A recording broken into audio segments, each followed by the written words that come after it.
Some sounds are planned. They are practiced, they are written on a piece of paper. A composer hears a melody in his head. A guitarist works on a riff for weeks. A drummer fine-tunes his kit for hours to get just the right thud from the kick drum. Music is often an act of intention. You want to create a feeling, so you choose the right notes, the right tempo, the right instruments. You assemble the pieces deliberately. The goal is control. The goal is to translate an idea from the mind to the air with as little loss in translation as possible. But sometimes, music is an accident. It's a mistake, a ghost in the machine. A wire crossed, a button pushed at the wrong time, a piece of equipment failing in a weird and wonderful way. These are the moments that can't be planned. They can't be written down. They happen once.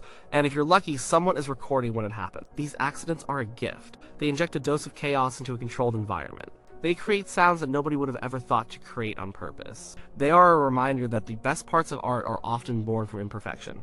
The human element, the flaw, the happy accident.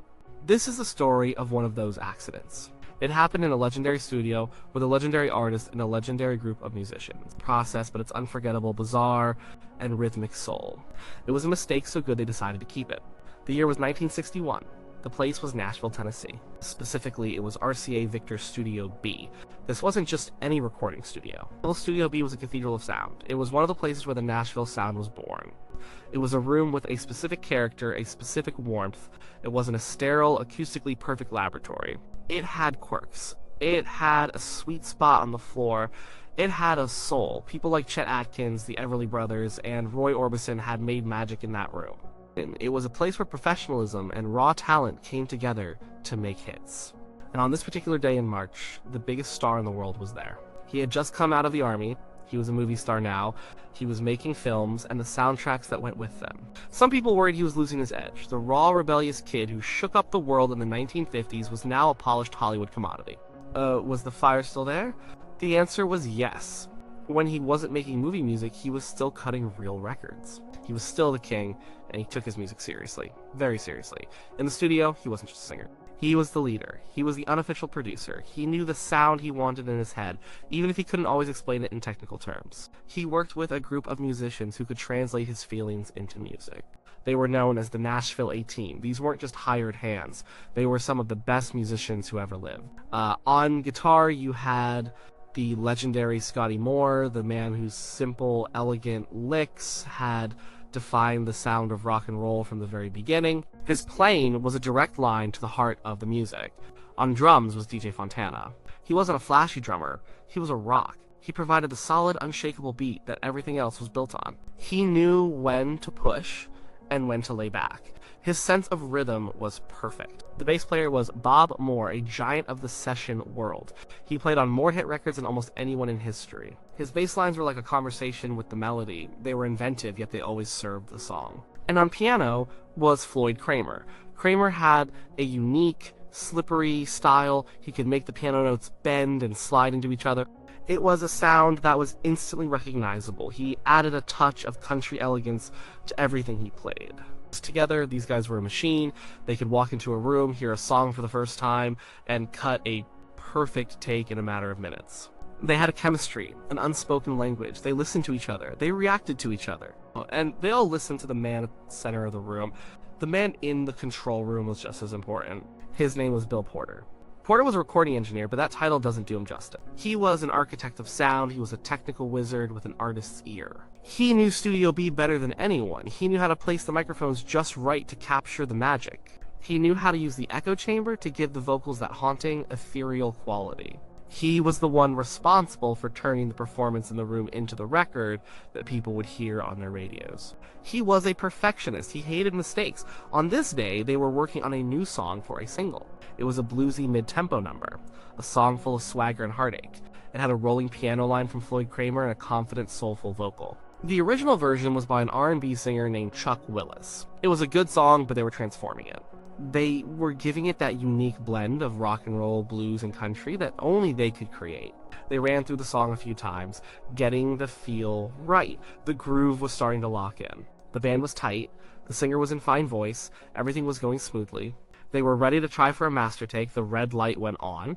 The tape was rolling. DJ Fontana counted it off. The piano came in with its signature lick. The bass and drums established the solid foundation. Then the vocal came in, powerful and clear. The song was cooking, everything was perfect. And then something went wrong. In the control room, Bill Porter was adjusting the levels on the mixing console. He was busy writing the faders, making sure every instrument sat perfectly in the mix. He was also managing the echo, sending signals to the studio's echo chamber to add depth and space to the sound. He reached over to make an adjustment. His hand slipped, or maybe he plugged a patch cable into the wrong jack. It was a simple human error. A momentary lapse in concentration. Suddenly, a strange noise erupted from the studio monitors. It wasn't the screech of feedback you sometimes get when a microphone is too close to a speaker. It was something else. It was a sharp percussive clicking sound. It sounded like a wood block being struck by a metal hammer.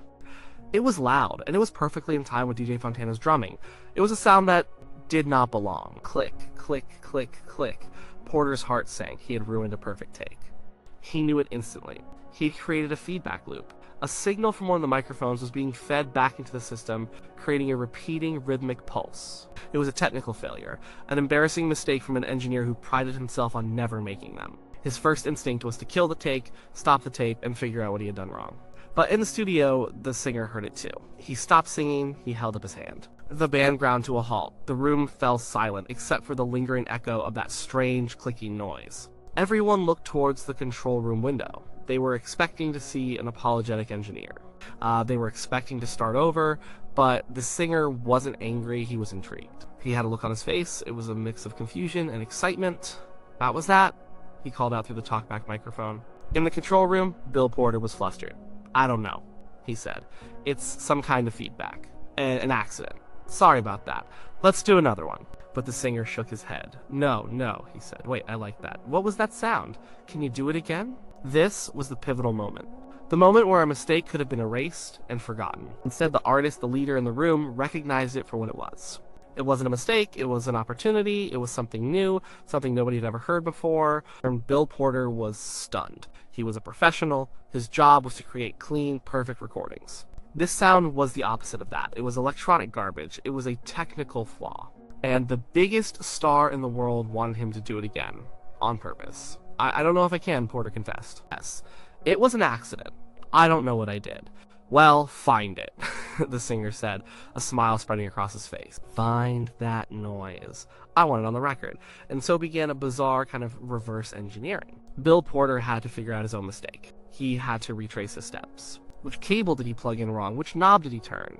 He and his assistant started experimenting. So they started patching cables, turning dials, trying to recreate the specific set of circumstances that led to the accidental sound. The band waited patiently in the studio. This was part of the process, chasing an idea. They tried for a while, they got some screeches, they got some hums, they got all sorts of unwanted noise, but not that noise. Not the percussive, rhythmic clicking that had happened during the take. It was like trying to catch lightning in a bottle. An accident is, by its nature, unpredictable. Recreating one on demand is almost impossible. Finally, after much trial and error, they found it. Porter had accidentally fed the signal from the microphone on the acoustic guitar back into the system in a certain way. The signal was creating a short, tight feedback loop that manifested as a rhythmic click. The click was tied to the transient of the guitar strum. Every time the guitar was strummed, it triggered this weird electronic pulse. It was a technical glitch, but it had a musical quality. Now the challenge was to control it. Ed Porter couldn't just let the feedback run wild. He had to tame it. He had to make it a part of the song, not just a random noise that overwhelmed everything else. He worked the fader, finding the exact right level where the click was present, but not overpowering. He had to play the mistake like an instrument. They were ready to try again.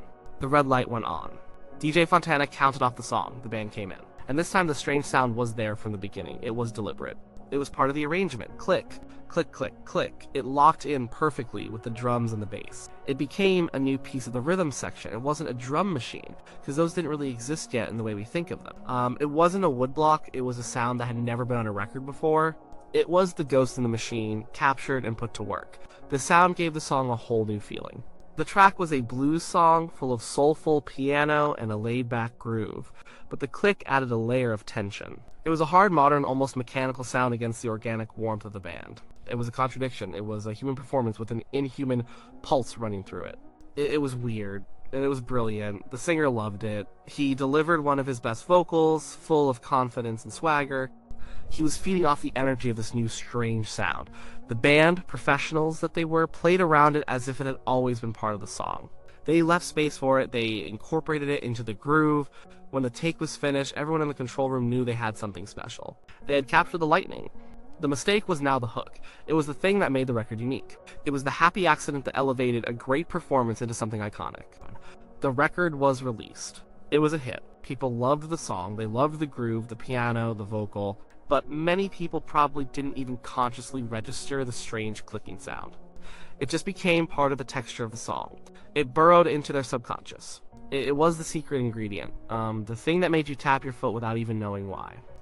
But other musicians heard it, producers heard it, engineers heard it.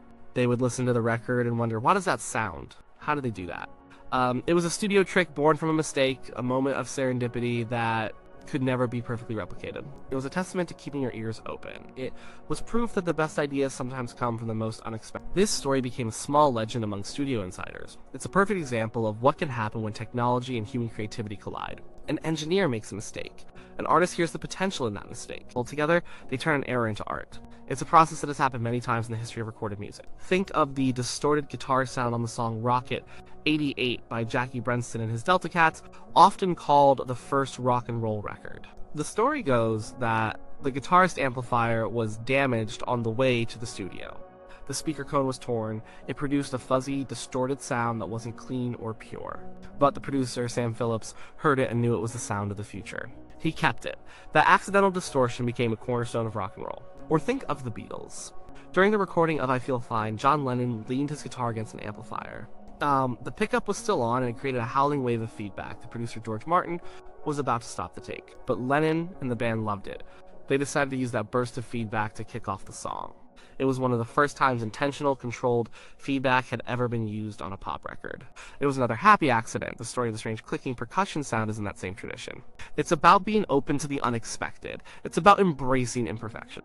In a world of carefully planned and polished productions, it's the mistakes, the flaws, and the accidents that often give a piece of art its character and its humanity. It's the ghost in the machine that makes us feel something real. A perfect recording can be impressive, but a recording with a story, a recording with a flaw that becomes a feature, is something more. It's a living thing. It has a secret. It reminds us that art isn't about perfection. It's about capturing a moment. And sometimes the most beautiful moments are the ones that happen by accident. The engineer, Bill Porter, went on to become one of the most respected engineers in history.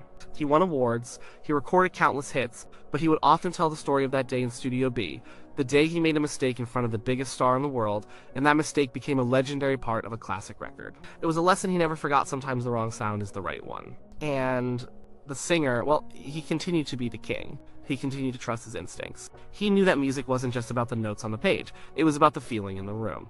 It was about the energy, the spontaneity, and the magic that happens when talented people get together to create something. And he knew, on that day in 1961, that he had heard a little piece of magic in a technical glitch. That clicking sound is still there, frozen in time on that recording. It's a ghost of a mistake, a phantom rhythm, a happy accident that you can still hear today, clear as a bell, driving the beat of the song. The song, of course, is Elvis Presley's I Feel So Bad.